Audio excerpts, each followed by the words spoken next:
बिहार प्रदेश Congress committee के सदाकत आश्रम के कार्यालय में आप सभी का स्वागत है। आज हमारा सौभाग्य है कि देश की एक ऐसी विभूति जिसने समाज के अंतिम पंक्ति में खड़े हुए लोगों की न्याय इतनी मुखरता से उठाई कि भारतीय जनता पार्टी की सत्ता उस आवाज की अनुगूंज से डरने लगी। भारतीय जनता पार्टी और जेडीयू की सरकार ने जो घनघोर अंधेरा फैलाया है समाज के अंतिम पंक्ति के लोगों के लिए, उसमें उम्मीद की सूर्य की एक किरण के रूप में जिग्नेश मेवानी जी हम लोगों के बीच हैं, जो गुजरात प्रांत के प्रदेश के कार्यकारी अध्यक्ष भी हैं और विधायक भी हैं।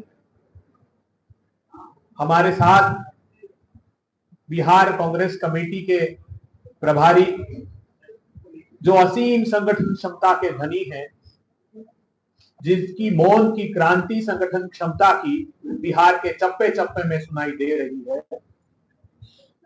कृष्णा अल्लावरू जी। हमारे सदन में कांग्रेस पार्टी और बिहार की आवाम की आवाज शकील साहब हमारे बीच हैं।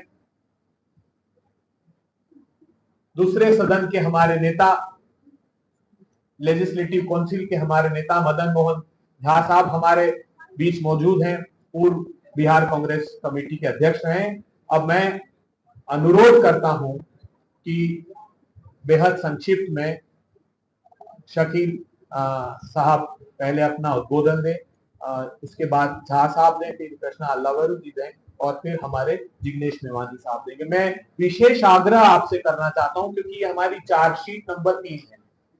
जिस विषय पर हम पत्रकार वार्ता करें साथियों, उससे विषयांतर प्रश्नों का न हो तो हम आप लोगों के ऋणी रहेंगे, क्योंकि उन्हीं विषयों के हम सिर्फ उत्तर दे पाएंगे। मैं अब आग्रह करता हूं शकील अहमद साहब से।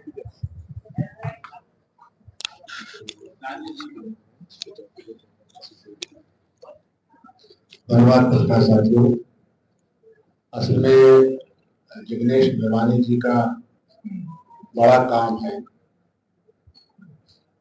बिहार सरकार के कुछ टॉल क्लेम्स हैं जो हम लोग असेंबली में सुनते हैं। जब जातीय जनगणना हुई थी, हम सब लोगों के हर पार्टी की सर्वदलीय बैठक हुई। जातीय जनगणना जब हुई तो उसी समय हम लोगों ने भी कुछ प्रश्न भी उठाए थे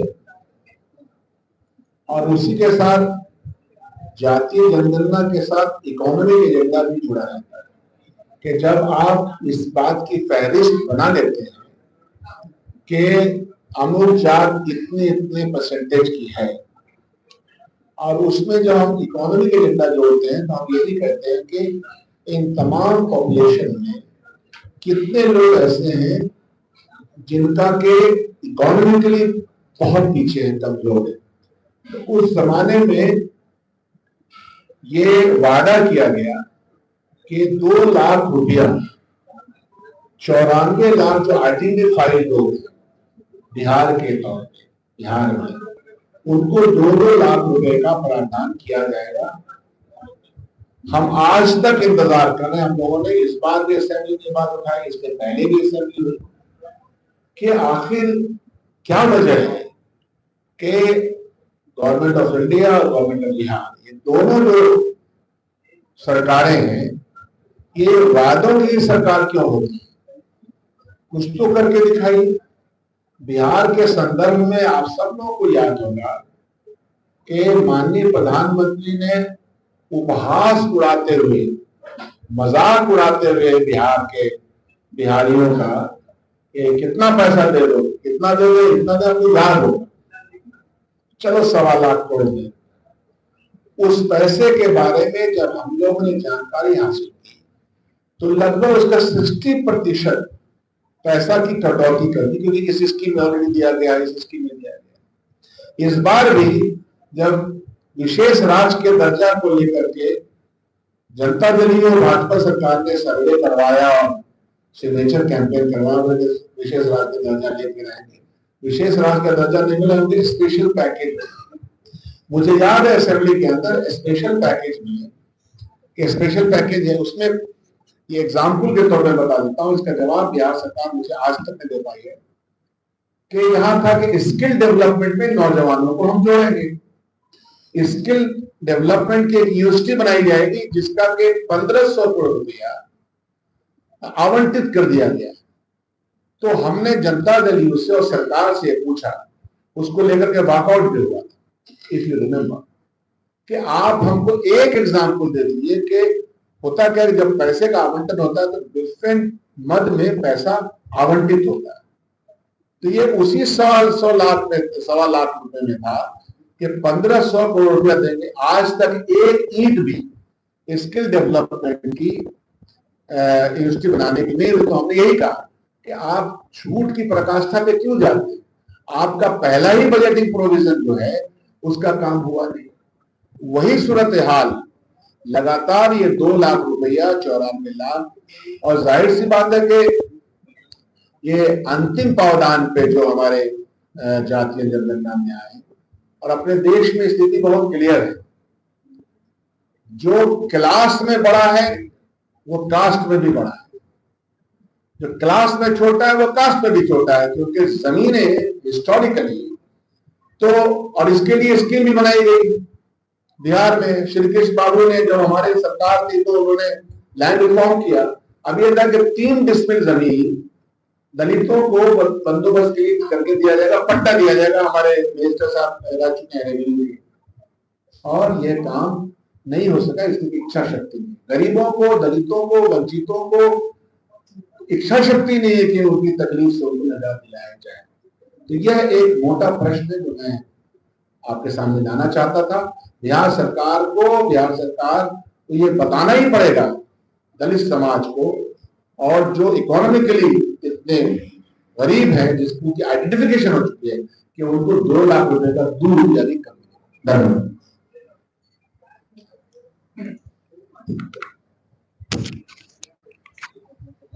सम्मानित हमारे प्रभारी चेतना वरुण जी, हमारे बीच आए हुए दिवस प्रभारी जी, हमारे बीच हमारे हमारे बुजुर्ग राजेश राठौर जी, और सामने बैठे हुए हमारे मीडियाकर्मी, सभी बात को सटीक आपने बताया है, और आप लोग खास करके दिवस जी के बातों को सुनने के लिए आए हैं। हमारे प्रभारी भी यहाँ हैं, अभी हम लोग सभी इन्हीं के प्रांत से लौट करके आए हैं, जहाँ इन्होंने बिहार के लोगों की काफी खातिरदारी की है। इसके लिए मैं धन्यवाद भी देता हूँ, और मैं बिना वक्त जाया कर किए हुए प्रभारी जी को मैं दे रहा हूँ। धन्यवाद।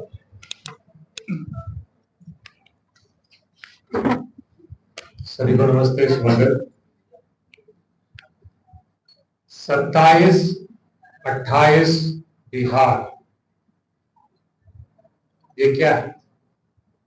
भारत में 28 बड़े प्रदेश, और विकास के पैमानों को अगर लेंगे तो बहुत सारे महत्वपूर्ण विकास के पैमाने पे बिहार सबसे नीचे 27वां या 28वां नंबर पे। तो मोदी जी और नीतीश जी ने मिलकर डबल इंजन सरकार चलाकर, डबल ताकत लगाकर, डबल तेजी से बिहार को 27-28 बिहार बनाने का काम, मतलब गरीबों के लोगों को गरीबी की तरफ धकेलने का काम डबल स्पीड से, डबल मजबूती से, डबल दिमाग लगाकर किया। जब कुछ दिनों के लिए हमारी सरकार थी तो हमने गरीबों के लिए योजना लेके आए। वो योजना ये थी कि जिनकी आमदनी 6,000 रुपये से कम है प्रति माह, उनके लिए सरकार 2 लाख लोन के माध्यम से नहीं, सब्सिडी की तरह छोटे लघु उद्योग शुरू करने के लिए देगी। और ये स्कीम बिहार के लगभग 94 लाख परिवारों को मदद करे, मतलब लगभग 1 करोड़ परिवारों को गरीबी से उठाने का काम करे। जैसे ही नीतीश जी ने पलटी मारी और मोदी जी के साथ जाके गले मिल गए, गरीबों के बारे में भूल गए, स्कीम के बारे में भूल गए।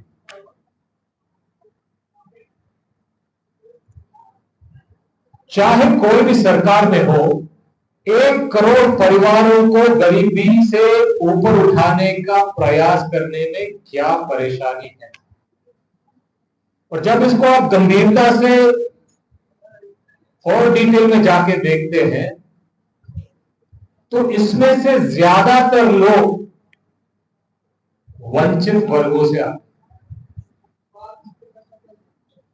तो जब कांग्रेस पार्टी बिहार की विकास की बात करती है या एक बेहतर बिहार बनाने की बात करती है, तो हम लोगों को गरीबी से उठाने की बात करते हैं और उसका एक गहरा कनेक्शन समाज और जाति से। तो विकास और जातिगत जनगणना एक बेहतर बिहार बनाने के एक ही सिक्के के 2 पहलू, और दोनों तरफ से बिहार की सरकार ने बिहार की जनता के आंखों में धूल झोंकने का काम किया। तो सवाल यह है कि बिहार की जनता को 27-28 बिहार चाहिए या बेहतर बिहार चाहिए।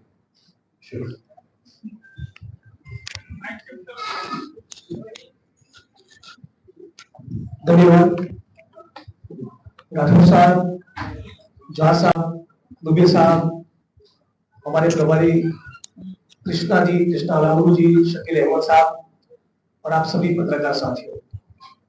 सबसे पहले तो गुजरात की विधानसभा का सत्र अभी पूरा हुआ और तब मैं देख रहा था कि आप सभी मीडिया कर्मियों ने, सभी पत्रकार बंधुओं ने जिस प्रकार से एनएसयूआई यूथ कांग्रेस के नेतृत्व में चली पलायन रोको, नौकरी दो, रोजगार दो यात्रा को जिस प्रकार से कवरेज किया, आज गुजरात का युवा भी इस बात से अवगत है कि बिहार में एक ऐतिहासिक जबरदस्त यात्रा हुआ।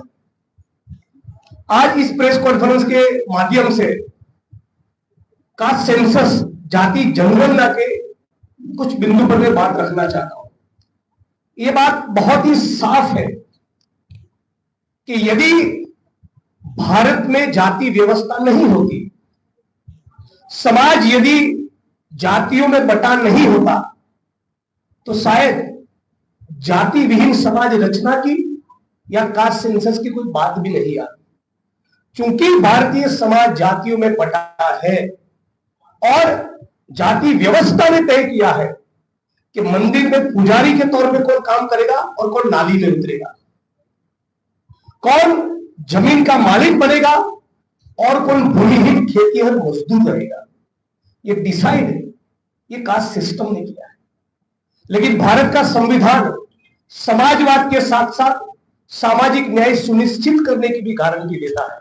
और सामाजिक न्याय सुनिश्चित करना है तो जैसे खड़गे साहब, सम्माननीय राहुल जी और कांग्रेस पार्टी डंके की चोट पर कहती है कि हर कीमत पर भारतीय समाज का एक्सरे, जाति जनगणना, कास्ट सेंसस होना ही चाहिए।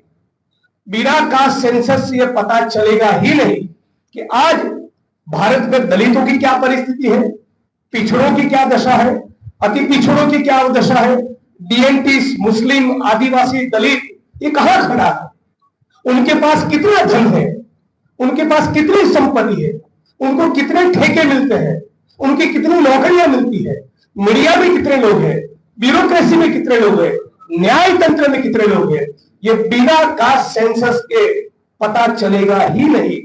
और इसीलिए कांग्रेस पार्टी डिटरमाइंड है कृतनिश्चय ये कि बिहार में सरकार बनाते ही जिस प्रकार से तेलंगाना में हमारा करीब करीब 95% से ज्यादा जाति जनगणना का कास्ट सेंसस का काम बेहतरीन तरीके से, शानदार तरीके से वो जो काम पूरा हुआ वो बिहार में भी हम लोग करेंगे। ये हमारा पीड़ित, शोषित, वंचित समुदायों के प्रति, विशेष तौर पे दलित, पिछड़े, अति पिछड़े, आदिवासी समुदायों के प्रति ये हमारा एक प्रतिबद्धता है, कमिटमेंट। ये मैं जो कह रहा हूं कि एक्सरे कास्ट सेंसस क्यों जरूरी है, उसकी छोटी सी एक झलक मैं आपके बीच में रखना चाहूंगा। कांग्रेस पार्टी के हमारे नेता के राजू साहब ने उसका एक स्टडी किया है, उसकी कुछ एनालिसिस आपके सामने रखना चाहूंगा।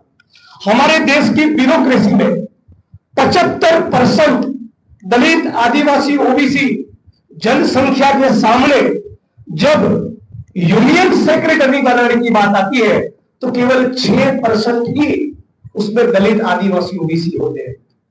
75% के सामने केवल 6%। इसलिए जरूरी है कास्ट सेंसस।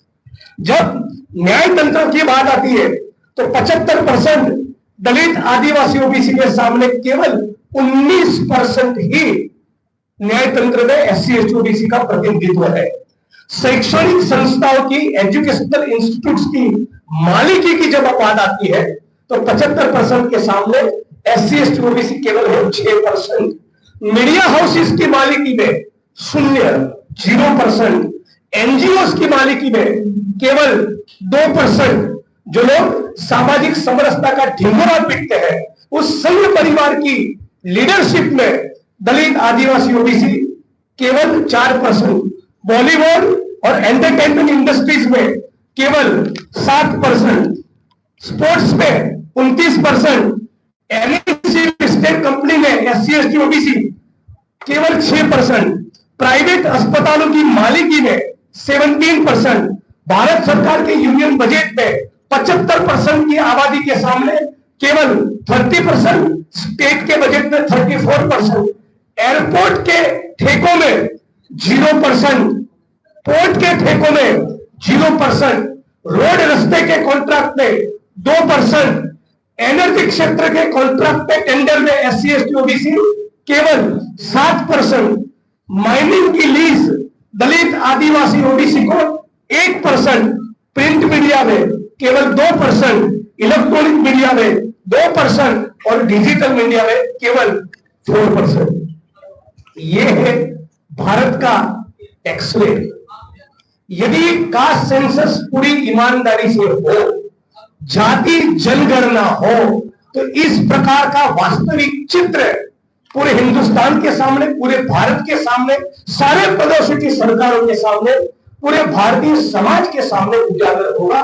तो फिर उसके बेसिस पर इन दलित, पिछड़े, अति पिछड़े, अल्पसंख्यक, घुमंतु, आदिवासी, इन वंचित वर्गों के लिए किस प्रकार की योजनाएं, किस प्रकार की पॉलिसी, किस प्रकार की नीति और कानूनों का निर्माण करना है, उसके लिए बेहद जरूरी है कि हर कीमत पर कास्ट सेंसस हो।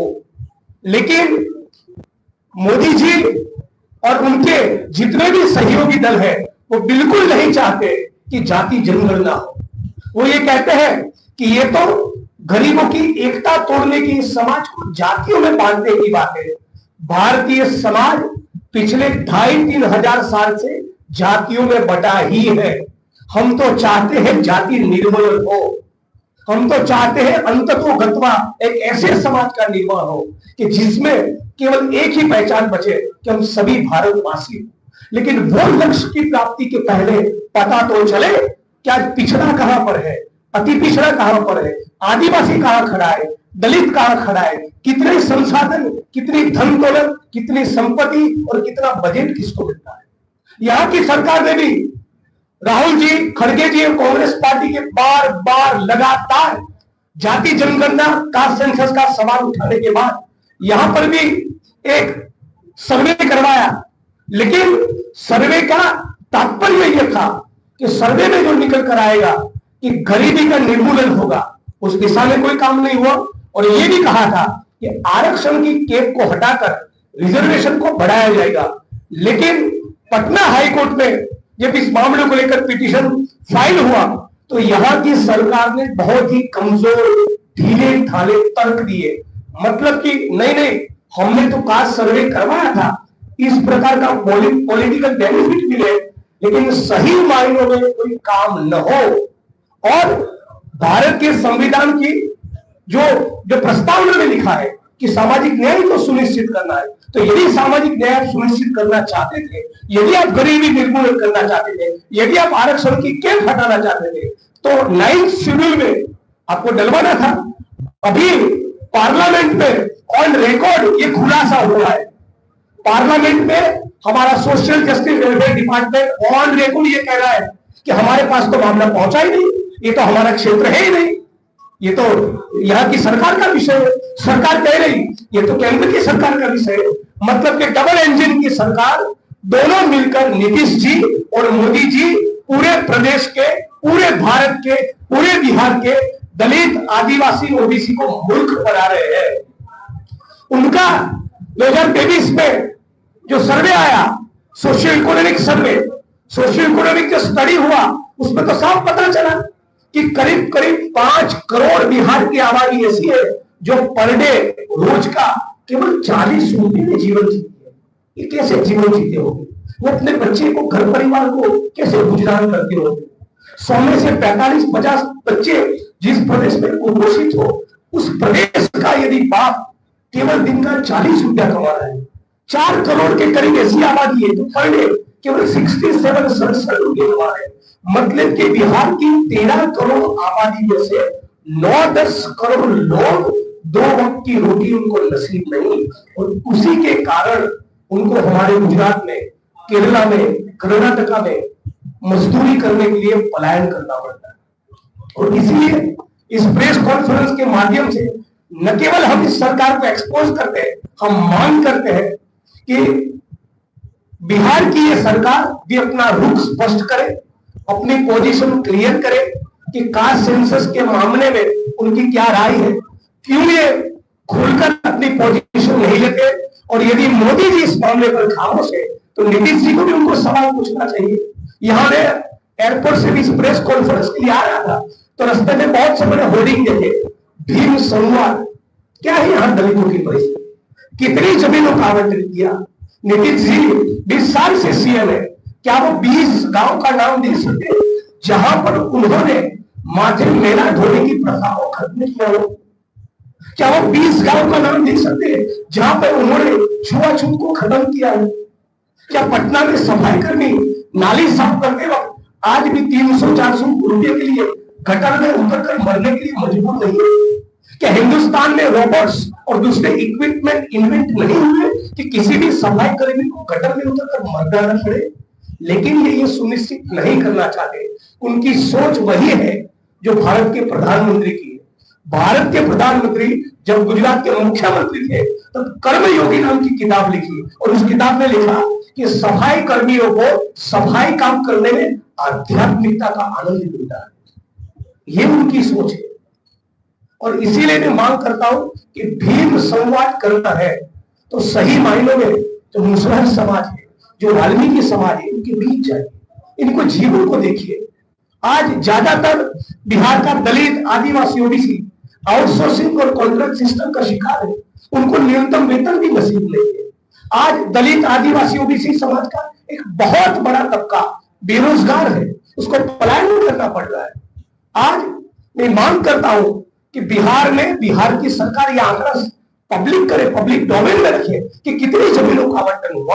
रेवेन्यू लॉ में प्रावधान है, सीलिंग लॉ पे Bihar agriculture land ceiling act है, उसके बावजूद भी कोई जमीनों का आवंटन होता नहीं।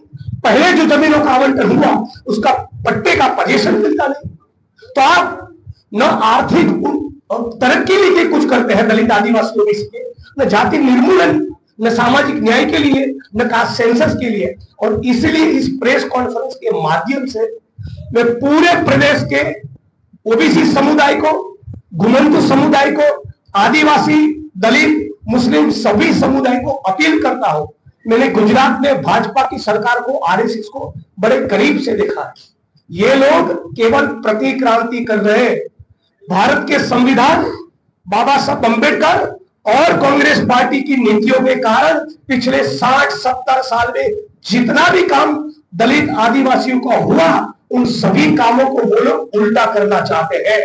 आज पटना हो, अहमदाबाद हो, दिल्ली हो, बंबई हो, जो भी दलित आदिवासी ओबीसी 3 BHK के फ्लैट पर रहते हैं, ONGC, IOC, BSNL, रेलवे की नौकरी की, टीचर, पटवारी, SHO बने, वो आरक्षण के कारण, वो संविधान के कारण, कांग्रेस की नीतियों के कारण। लेकिन अभी कोई नई सरकारी नौकरी में भर्ती हुई, सारी सरकारी स्कूलें बंद कर रहे हैं। 55 लाख दलित और आदिवासी स्टूडेंट की स्कॉलरशिप मोदी जी की सरकार ने 3 साल तक ब्लॉक करके रखी।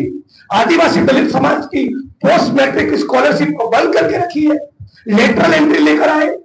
महंगाई उतनी है कि दलित आदिवासी ओबीसी अपने बच्चों को प्राइवेट स्कूल में भर्ती कर सकता नहीं।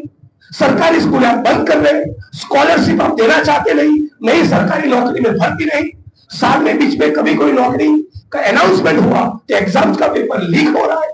तो दलित आदिवासी ओबीसी समुदाय के लिए इस सरकार के शासन में, चाहे बिहार हो या मोदी जी की सरकार हो, कोई फ्यूचर नहीं। ये क्रांति नहीं, ये प्रतिक्रांति का दौर चल रहा है। और इसीलिए मैं कह रहा हूं, ये सरकार मनुवादी है, जातिवादी है, दलित आदिवासी ओबीसी विरोधी है। प्रदेश के एक भी दलित आदिवासी और ओबीसी समुदाय का वोट किसी कीमत पर नीतीश को, उनके सहयोगी को नहीं मिलना चाहिए। वो केवल और केवल कांग्रेस पार्टी को मिलना चाहिए।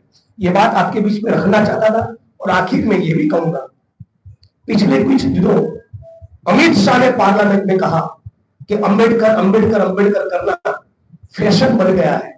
पूरे भारत के, पूरे बिहार के ओबीसी, मुस्लिम, आदिवासी और दलित समुदाय की ओर से कहना चाहूंगा कि अंबेडकर अंबेडकर करना हमारा फैशन नहीं, वो हमारा पैशन है और पूरा जीवन बोलेंगे। हम भारत के संविधान में मानते हैं, इसलिए अंबेडकर का नाम लेते हैं।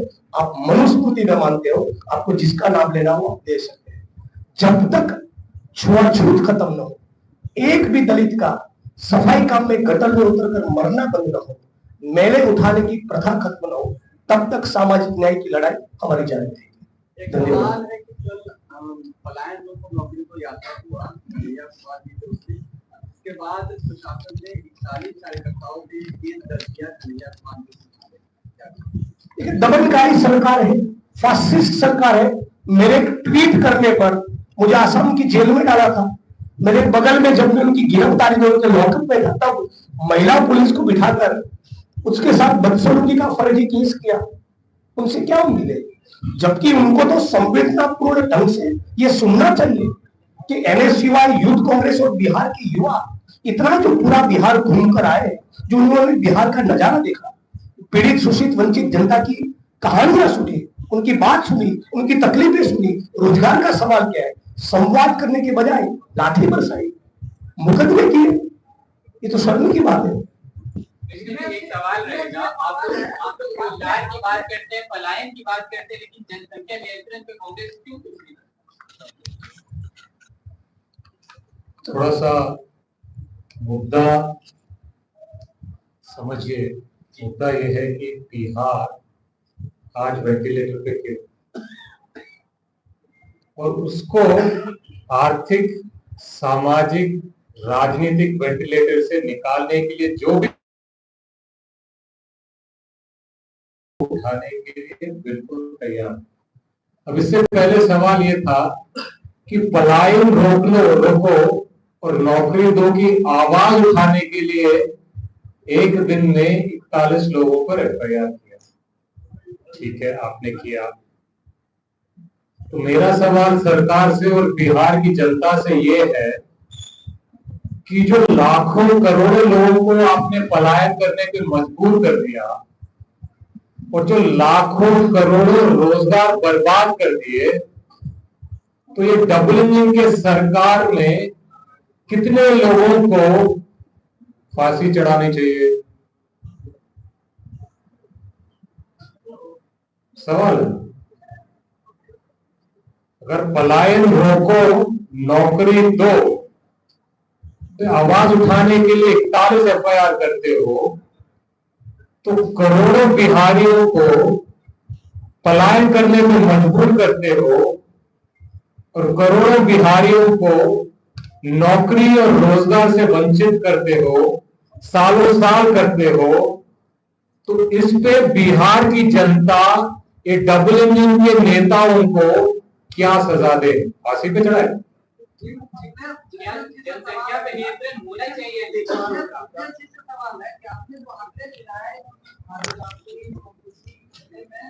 जो संख्या है कम है 6% 2%, लेकिन ये क्या कांग्रेस सरकार नहीं मानते हैं कि सत्ता में 50 साल से ज्यादा आपकी सरकार क्यों नहीं कर रही? केवल गुजरात का छोटा सा एग्जांपल दूंगा, गुजरात से शुरुआत करता हूं।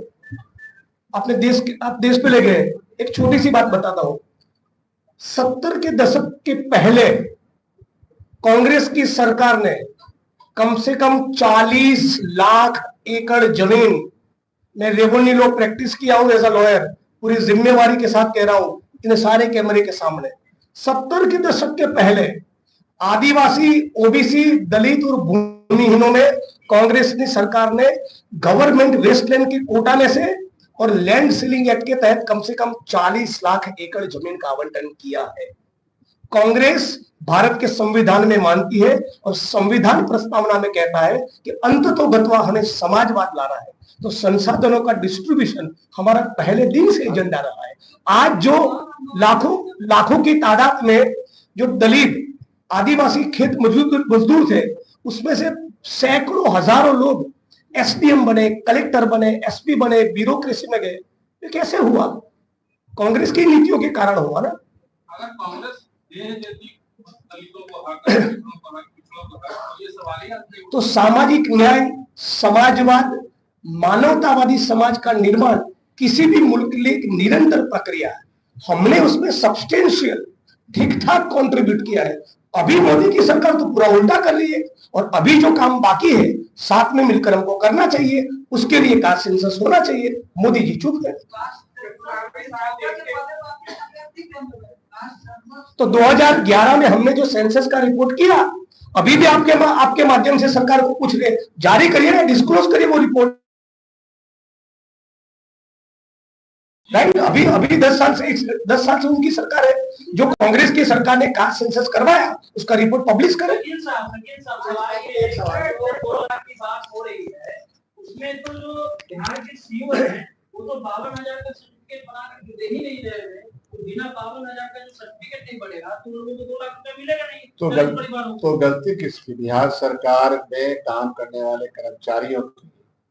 तो कर्मचारी को अलग आप बिहार सरकार से क्यों करते हैं? मंशा की बात है ना, इच्छा शक्ति की बात है। अगर इच्छा शक्ति होगी तो सर्टिफिकेट भी बनेगा, इच्छा शक्ति होगी तो उनके बैंक के खाते में पैसा भी आएगा। लेकिन झूठ की पूरी एक बयार है ना 2014 से, तो नौकरी का तो मामला रहता ही नहीं अगर मोदी जी 2 करोड़ का वादा पूरा कर लेते। तो झूठ की बयार के सामने नए नए शगुफे लाया जाता है ताकि वो जो वादे थे वो भुला दिए जाएं। एक जी अच्छा, तो कोई संवाद करे भाई, मान लो कोई संवाद करे, धरती पर जो नजर आएगा उसी की बात करेंगे ना। रहा सवाल इसी प्रदेश में लंबे समय तक श्री कृष्ण बाबू यहाँ के चीफ मिनिस्टर हैं, उनके जमाने में बड़े बड़े जमींदारों से जमीनें लेकर के गरीबों में बांटने का रिकॉर्ड तो कांग्रेस के ही काल में है ना। ये तो कोई हम लोग अपने बड़ों से पूछ लें कि किनके जमाने में हुआ।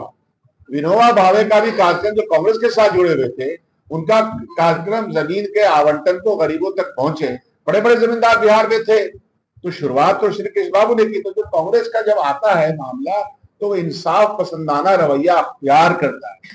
इनके जो हालात है उसमें कोई इंसाफ की बात है नहीं, झूठ, परपंच और नए शगुफे की बात है। सवाल ये आप लोग चुनाव आते हैं, दलित की बात करने लगते हैं। अरे चुनाव आते ही आप लोग आपकी पार्टी के अध्यक्ष बदल के उसके पहले लगातार